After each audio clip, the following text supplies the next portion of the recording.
Humanoid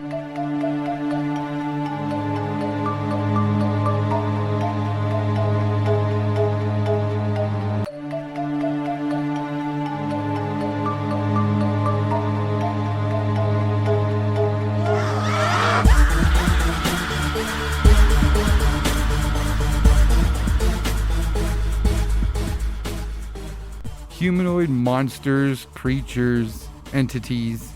I fucking love them. I love them all. And we've talked about them many times before. But I came across a book with a title that finally appropriately names these beings. It's called Inhumanoids. Oh, shit. Do you remember that 80s cartoon, Inhumanoids? Ooh, not offhand. If I saw a picture of it, I might be reminded of, I might remember it. But all right. Well, if I could be forgiven for taking the show off the rails 1 minute in, I would like to discuss the Inhumanoids TV show from the 80s because it was so fucking cool.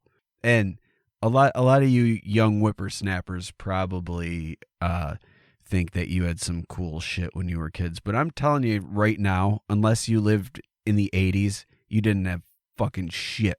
Your toys are garbage. Yeah. The 80s, like every cartoon in the 80s was just a 22-minute long commercial for the toys that you were going to bother your parents for the rest of the year. And the Inhumanoids were no different. They were so awesome. So the story of the Inhumanoids were these giant monsters that I can't remember if I think they were like trapped in the center of the earth back in ancient times. But one was like this green monster made of all tentacles, and he had these glowing red eyes. And there was one who looked like a giant devil with like a armor on his chest. And I think there was one that was like, he looked like if Godzilla was a skeleton, if I remember correctly. But then there were the good guys who had these suits of armor and the whole gimmick of the toy was that you could take pieces off of their armor and replace it. So like you could customize their gear, like all their suits had peg holes on them. So then you could interchange the gear between the different heroes, or they would sell separate packs of gear that you could put on your hero. So it was really customizable. Brilliant. Yeah. And then they would fight these giant monsters. And then I don't really remember what they had to do with the story, but there were also these sentient redwood trees, and you could buy the figures of the tree folk. Oh shit, that got weird real quick. Yeah. So it was awesome. I think you can find some of it on YouTube. I'm sure the animation is garbage, but the story from what I remember was pretty cool. And the toys were like the coolest part because they just were. They were awesome and way better than Power Rangers. I hope the theme song is coverable. I have to check it out. Yeah, I don't even remember what the theme song was, but maybe we'll have to look into that. But anyway, I took the show off the rails early on. If you'd like to steer back to the tracks, feel free. Absolutely. Well, I'm glad you had that interjection so that I may rephrase my question. What comes to your mind when you think of Inhumanoids when outside of a 80s cartoon, when it comes to cryptozoology? When it comes to cryptozoology, if I heard Inhumanoid, I would just think it was something that was vaguely humanoid in shape, yet alarmingly not humanoid at the same time. Like I would think of something like the Grafton Monster, for instance, or the Blemmier. Right. Would you consider a Dogman humanoid? Because it's bipedal and I would call it humanoid. I wouldn't call it an inhumanoid, though. Like, to me, inhumanoid is just like something that's impossible. Right. Okay, perfect. Yeah, we all know the one-offs are our favorites, and the weirder the better. But this book had some stuff we're familiar with and some that we're not. But there were a few cases that caught my attention. We're going to talk about some lizard creatures and something that I like to call Scarecrow head monster. What? You've definitely piqued my interest with that one. Right. But we'll get to that. There's some other weird stories we'll cover first. But there's another question I got to ask in a roundabout way with a stupid example. But with horror movies, there's usually two types of antagonists, right? There's one, a monster slash creature, be it mythical, make believe, or mystical. And then these human type creatures, or entities like Jason Voorhees, Michael Myers. But there's always somebody who says, oh, the scariest monsters in movies are the human ones. What category are you? Are you scared of more of a human-like entity, or does it have to be some like a straight monster? To me, I've never been afraid of a monster movie ever. Like, there's What? never been a creature movie that I was like, oh my God, I'm so terrified. Really? But I can tell you with absolute certainty, I mean, unless you count Pennywise as being a monster, but it's more, humanoid throughout the majority of the movie. So, I don't consider that a monster. Like, movies like Godzilla or like, I don't know, any werewolf movie or alien movie, anything like that. Like none of those do I find scary at all. Really? Is it because you find them cool, or just not? They're just not scary. Yeah, well, both. Like there can be tension, I guess, in those types of movies, but it doesn't inspire fear in me. Like, if I were to be in the situation, obviously it would be fucking terrifying. But watching it doesn't do anything. It doesn't fuck with my head or do anything like that. Whereas horror movies, like, as a kid, and we talked about this on our Halloween Patreon episode. So if you want to hear us talk about horror movies, go and do that Patreon thing. Do that Patreon thing. But the movies that really got me as a kid were always slasher movies. And it was, I think as a kid, it was more the idea of just somebody, the idea that somebody could be an unrelenting murderer and just, go and kill an entire group of people without any rhyme or reason and just go and kill for the sake of killing. Like, that was what scared me the most. And even today, like in real life, I'm way more afraid of most people really than I would be afraid if I were to see a Bigfoot. Like, if I saw a Bigfoot, I'd be all in awe and, ooh, look at this Bigfoot. Oh my God. But, knowing that there's, at any point in time, if I'm out in public, there could be a murderer or a rapist, like, without me even knowing it, Right. And that's scary as shit. See, I enjoy being in the woods and being like, hey, there's a chance that there's a Bigfoot and I just don't know it. And that is fucking cool. Or the chance that maybe Dogman is seeing me, but I don't see Dogman right now. That's fucking cool. Granted, if either one of them like chased me down, it would be terrifying. But I know there's fucking monsters just outside my door. Walk around and you're bound to run into one without even knowing. And that's the scariest thing.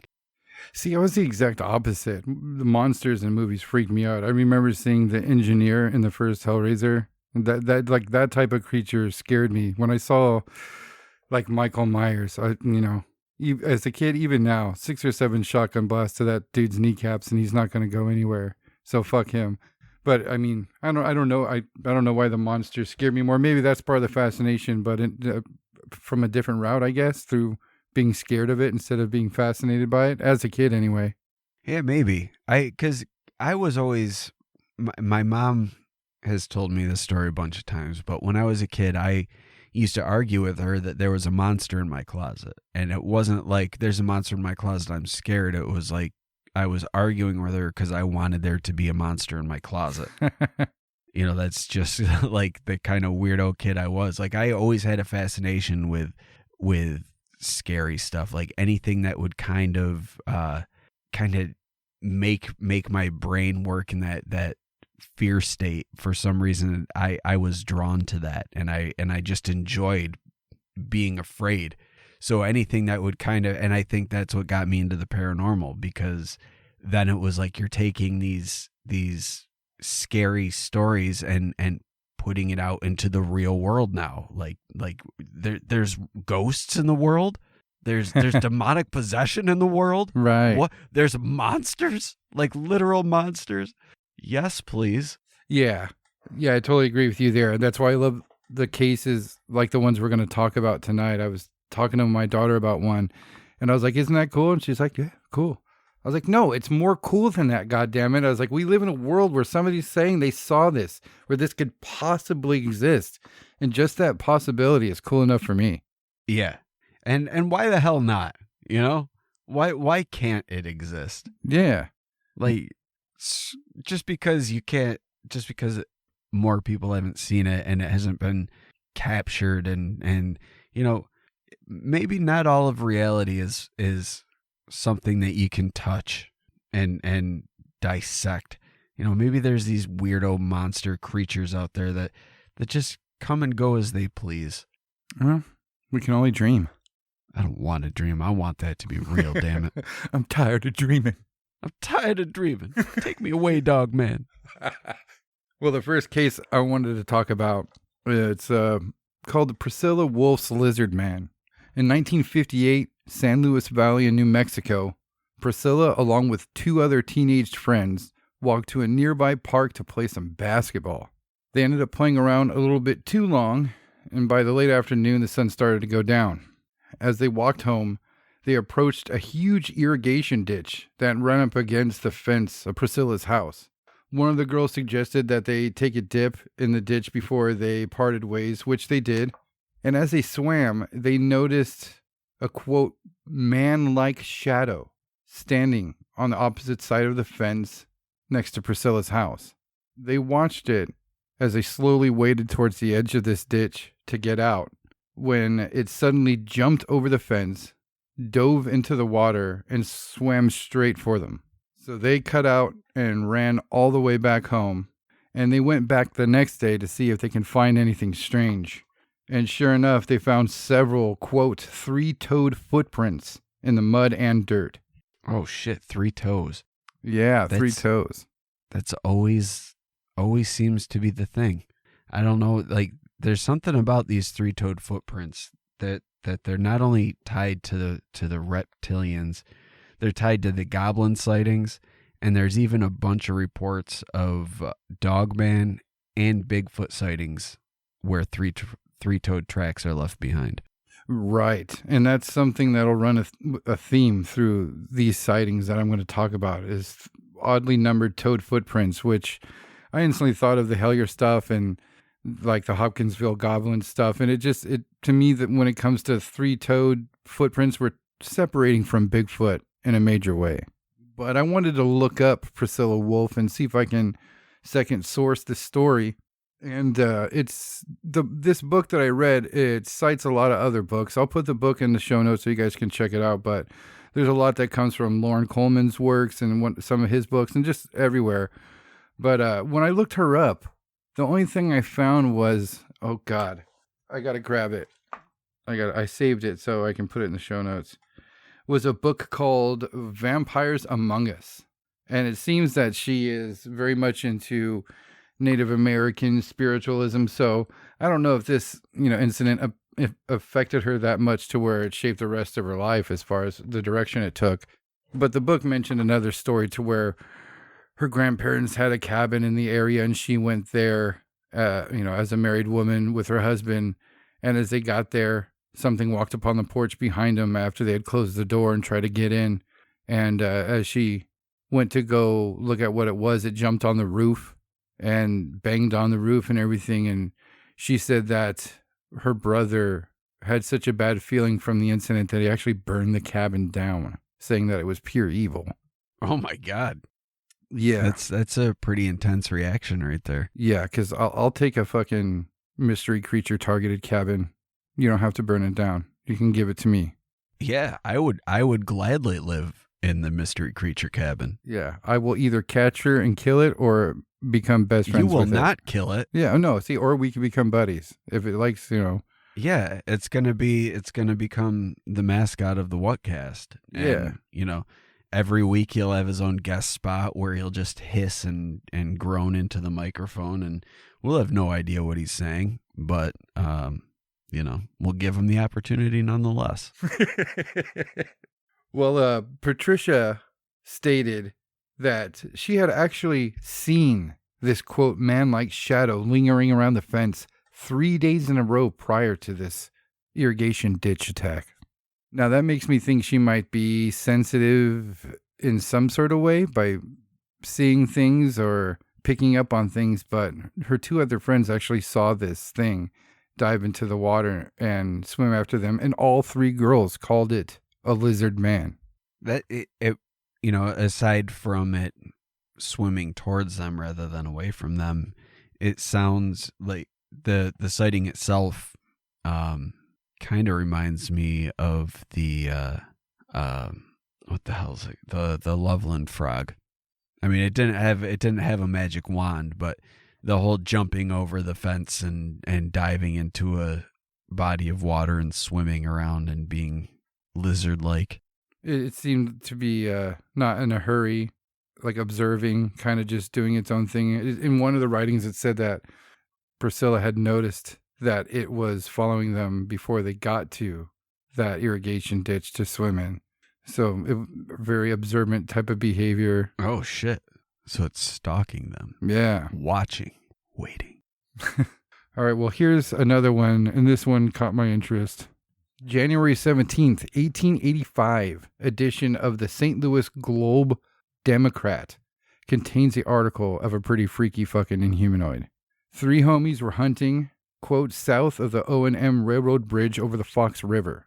They hadn't killed shit all day, so they stopped to talk, pat each other on the back, and probably make a new hunting plan, when they heard a loud noise come from a nearby downed tree. And when they looked up, they saw the sexiest goddamn creature in all of cryptozoology, and they described it as follows.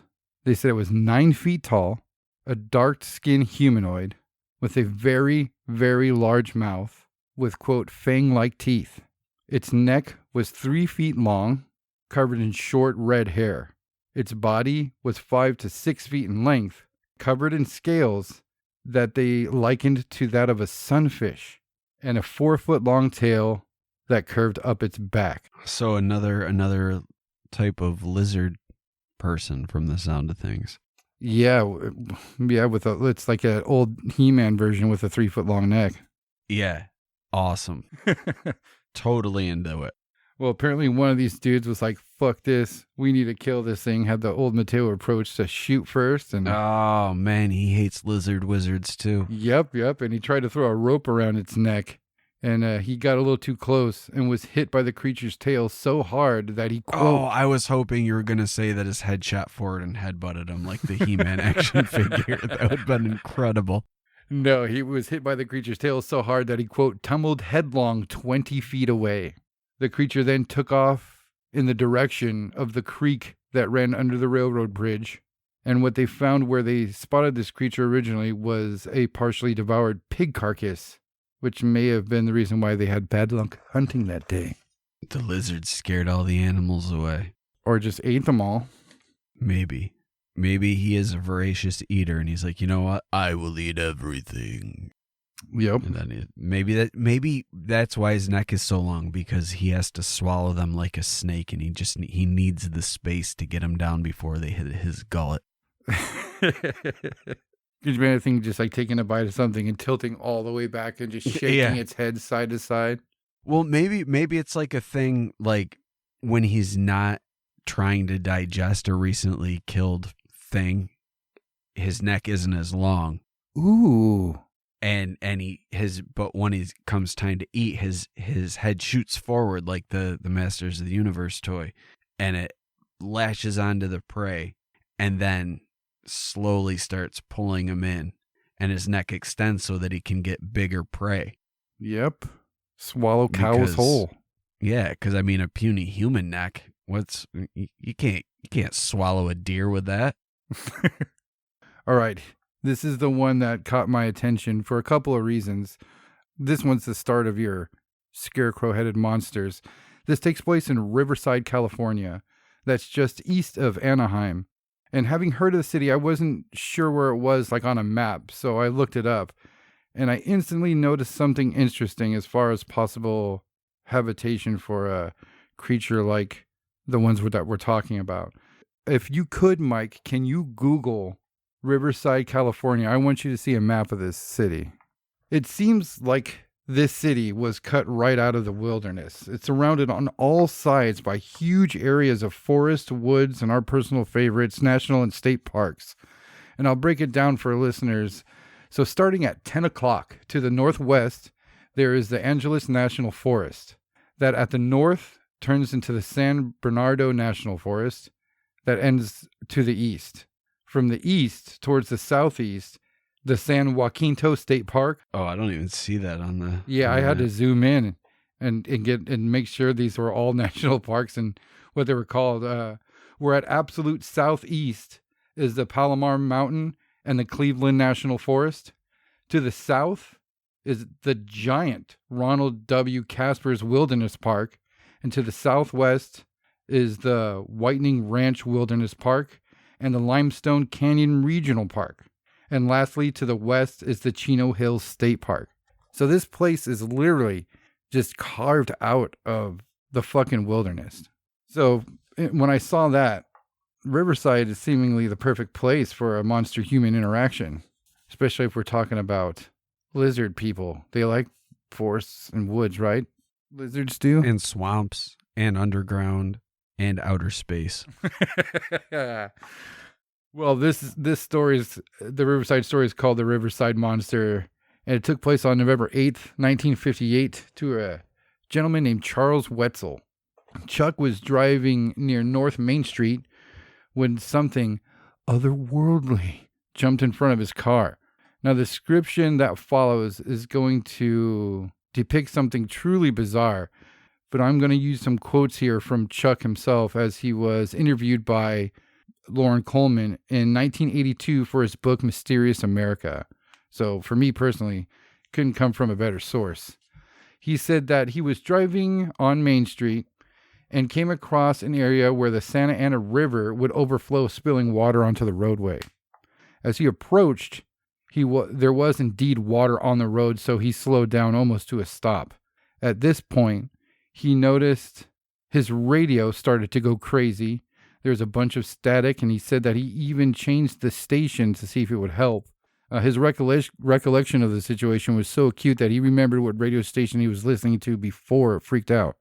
Then he saw what he thought was one of those temporary danger signs in the water in the road ahead. He couldn't even focus in on it before this sign made a mad dash and was standing in front of his car. What? The sign itself? No, well, apparently it wasn't a sign. He said it was 6 feet tall, had a quote, round, scarecrowish like head, something out of Halloween. No ears, no nose, a beak-like mouth, fluorescent eyes, skin that was scaly, quote, like leaves, but definitely not feathers. Incredibly long arms, seemed to be walking from the hip like it had no knee joints. Its legs stuck out on the side of the trunk of the body, not underneath like people's are, and made a sound like, quote, gurgling mixed with high-pitched screams. Oh my God, that sounds terrifying. Sure does. Well, as it reached Chuck's car, it tried to get at him, scratching frantically at his windshield. Now, Chuck would find himself on the road late at night by himself more often than folks do, so for protection, he carried a .22 in his glovey. Now, Mike, if this thing's scratching at your windshield, you pop open the glove box, pull out your monster killer. What's your next step? So to me, it sounds like this thing is a giant, it sounds like it's a Halloween decoration come to life. It's got this big pumpkin head with a beak, and then its body is covered in what looked to be leaves, colored leaves. Like, it sounds like a fall decoration. Like somebody's lawn became possessed and this monster rose up from it and took the big pumpkin head. So in my head, I'm thinking this is the fucking spirit of Samhain, and I'm fucked now. This thing is going to either eat me, rip my flesh from my bones, or possess me. And none of them are favorable outcomes. So I'm pretty well fucked right here is what I'm thinking. Okay, well, Chuck knew better than to shatter the one barrier between him and this thing, so he just hit the gas and ran it over. Oh, man.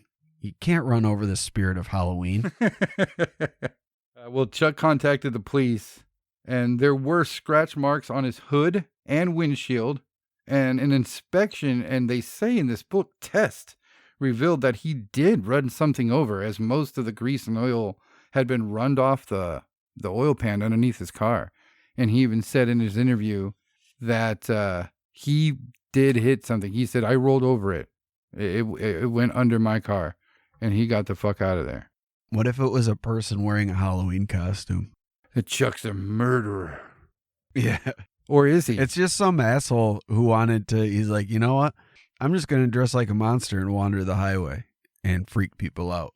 And Chuck's like, not on my watch, you're not, boy. I'm going to just run you down and fuck your world up. Not in my And then city. he did. And then he fucking dragged him out to the fucking national park somewhere and just left him where he proceeded to get eaten by wolves. The end. Oh, poor Timmy. Yeah. Chuck. And then the thing is, Chuck made this whole story up just to cover for his murder. Yeah, he went back to town a few days after Halloween. Miss Claremont's son was missing. He was like, oh shit, it wasn't another worldly monster. I killed a kid trick-or-treating. He drank himself for 30 years to death. No, clearly it was the monster that took the kid. I saw the monster on the night your kid disappeared. Dude, The monster took him. That's what it was. I think you just solved half of these sighting cases that we talk about on the show. There's where people are just off somebody and they're just like, yeah, I saw that thing. So if anybody comes up missing. Yeah, it was totally that thing. Did I mention that he said something about killing all humans?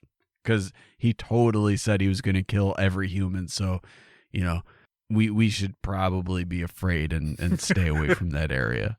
Yeah, he especially is going to target kids on Halloween on Main Street near the Santa Ana River. So I just need you guys to be careful. And just stay away from there. Probably all night, and maybe the next night too, just to make sure that everything is taken care. I mean, just to make sure that you're not going to get eaten by the Scarecrow monster. Well, according to my research, that thing may have lived, as it was seen the very next night by motorists. Yeah, so at that point, it's just him dressing up as the thing now. He's gonna pretend. And he's like, oh, look, I really am a spooky Scarecrow monster. Look, it's somebody else saw it too. See, totally didn't kill somebody with my negligent drunk driving. Swear that was not a thing that happened. Oh, Chuck, how could you? Chuck's the real monster in this story. Oh man, but it looks like it may have made a comeback a few years later in nearby Corona, California.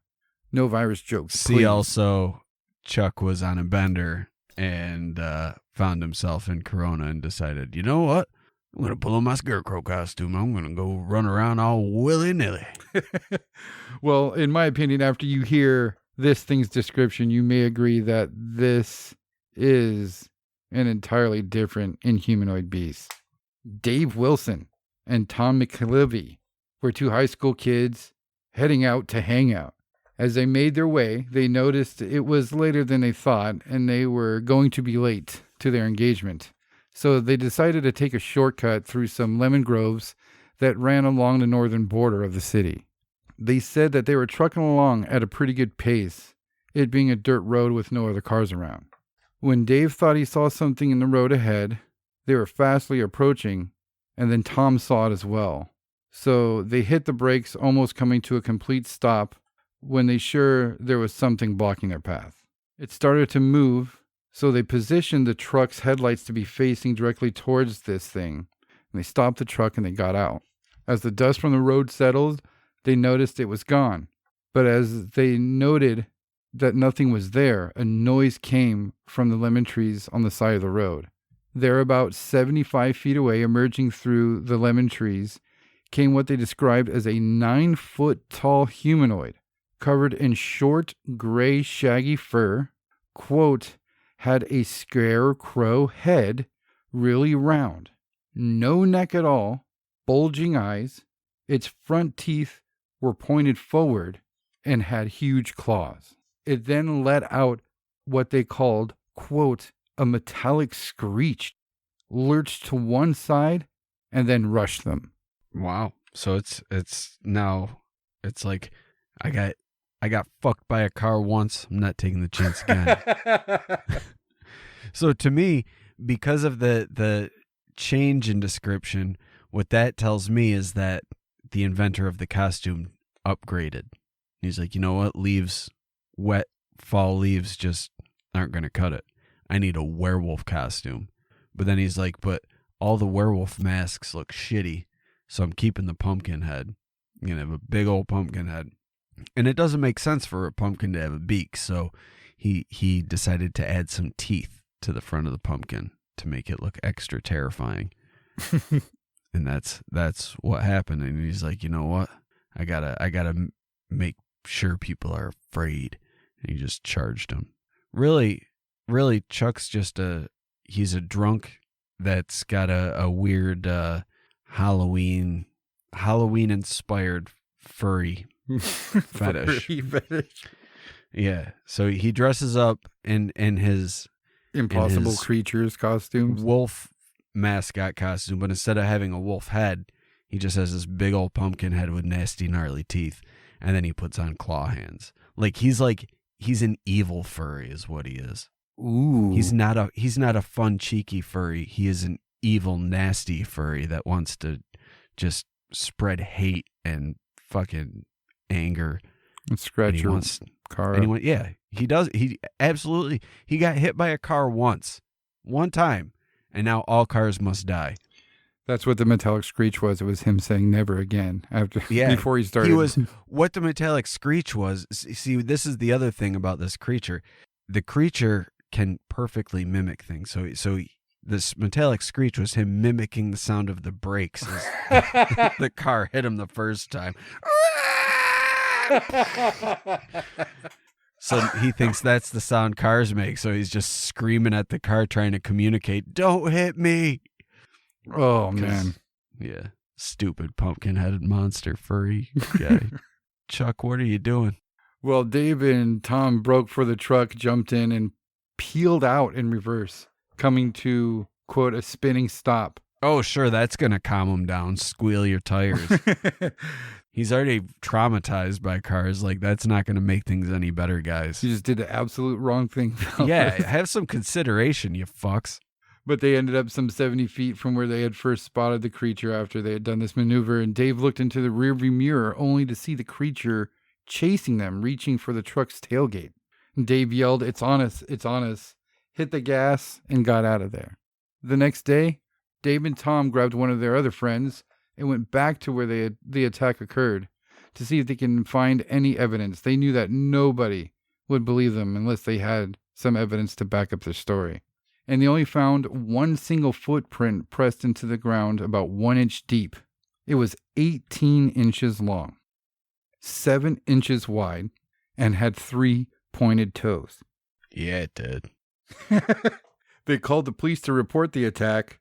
They told them that they were victims of a prank, to go home and to forget about it. And maybe they did. Maybe they just wanted to go back because Dave saw that fucker again. Oh, shit. How, you ask? Like I said, maybe he always wanted to go back to the Lemon Groves because that's where he saw it, this time with a different group of friends. This time when he saw it, he noticed that it had a pushed back nose and it fucking stank. He said you can smell it before it appeared and after. Like a rotten pumpkin? Rotten eggs. Rotten eggs? Yep. He doesn't stay fresh down there. New theory. If it smells like rotten eggs, then it's definitely Bigfoot just wearing a pumpkin on his head. That's all it is. Bigfoot found a giant pumpkin, got his stupid head stuck inside of it, couldn't figure out how to get it out, so it's just rotting on his head now. And he's pissed. It stinks. And he's pissed, yeah. And he's charging cars because he can't fucking see. Stupid Bigfoot. Well, a reporter for the Corona Daily Independent newspaper, Henry Leopard, notice reports like this came in more often than not. UFOs, monsters, creatures, Bigfoot, the works, everything. So he decided to run a few stories on the strange goings-on. That was until he said he was visited by 2 police officers. And after that, he'd only say that he was, quote, down on the subject and never wrote about it again. But all the strange stuff continued. Shortly after, a local family woke up one morning to find their rabbit hutch had a perfectly cut round hole in it and a 6-inch piece of hair caught on the wire. All the rabbits were dead. There was no blood anywhere. And there was a 15-inch 4-toed print in the dirt. So it's a goddamn vampire that can grow and take away toes as it pleases? What the fuck is this thing? I thought it was Chuck the furry guy.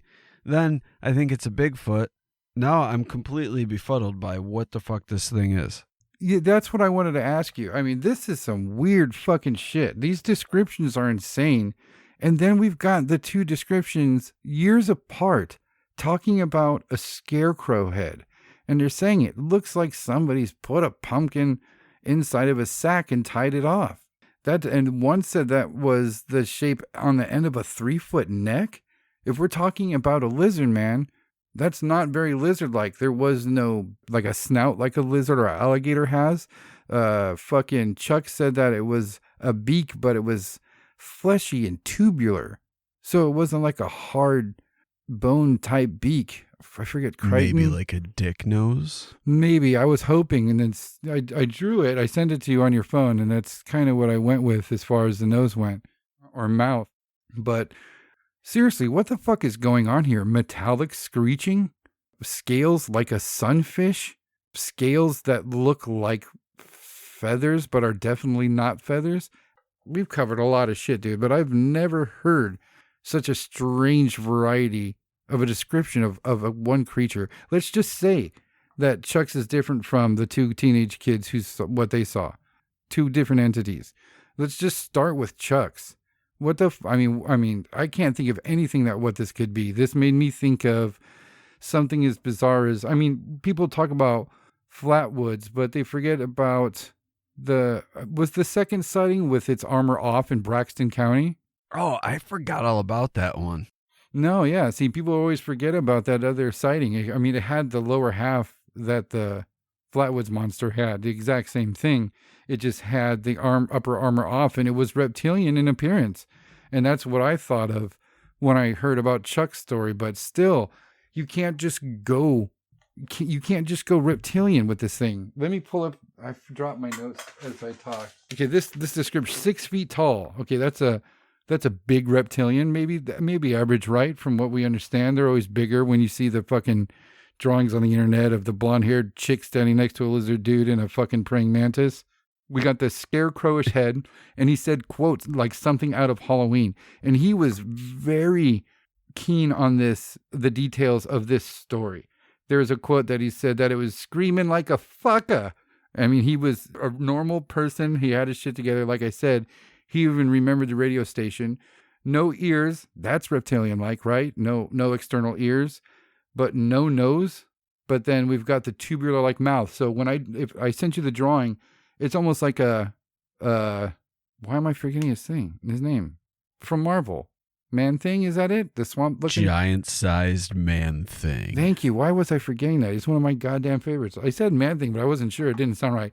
So I gave him like that trunk-type appearance, but according to this description, it has no nose. So this trunk-like protrusion, this beak is going to come from its mouth area, downward, hanging down. That's not reptilian at all. Fluorescent eyes and skin that was scaly like leaves, but definitely not feathers. What the fuck could that be? Yeah, that's really weird.